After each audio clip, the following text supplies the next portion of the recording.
a normal human gait is contralateral, whereas a zombie gait has a homolateral movement. So these are the things that we read immediately from movement, regardless of what the body looks like.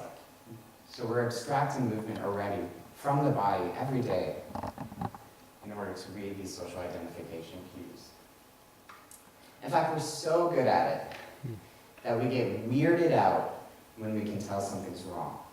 There's this phenomenon in robotics called the uncanny valley.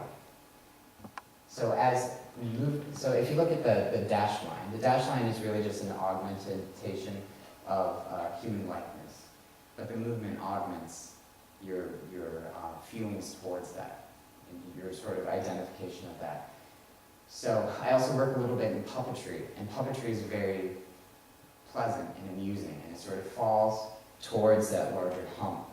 So as something moves like a human, but we can still separate it from being human, we find it endearing, like a puppet. But as we see a zombie, is down in, it moves enough like a human, but not like a human, that it is uncanny to us. It makes us uncomfortable. Same is true for sort of newer robotics that are mimicking the movements of humans, but we can tell it's not human. There's subtle things that we know, because we're experts at viewing human movement, subtle things we can tell that tell us that it's not human. But it's close enough that it really weirds us out.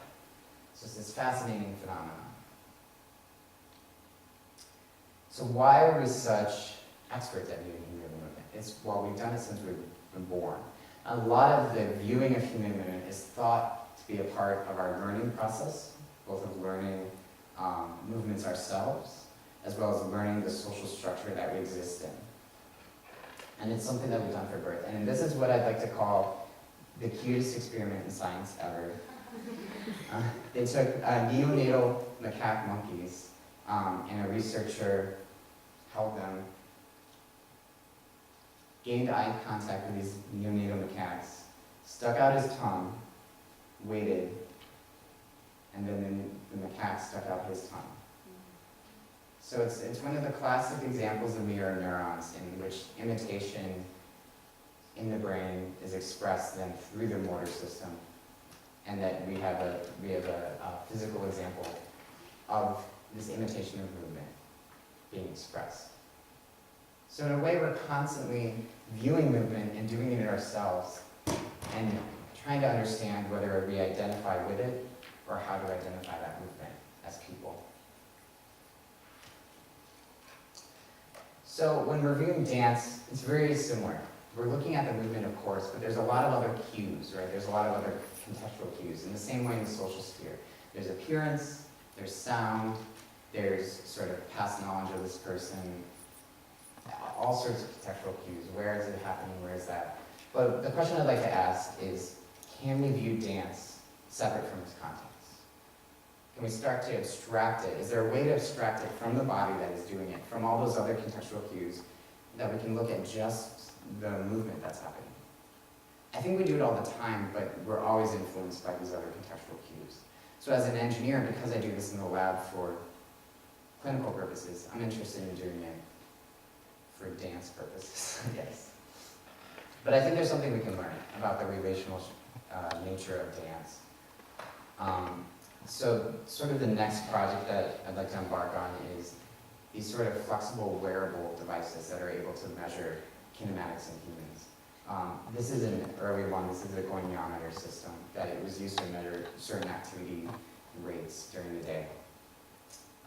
But as more sort of flexible skin electronics become available, I believe those might be a really fascinating way to analyze dance, to record dance, and sort of look at how these subtleties in movement differentiate things like Graham technique and Bharatanatyam and Haitian dance.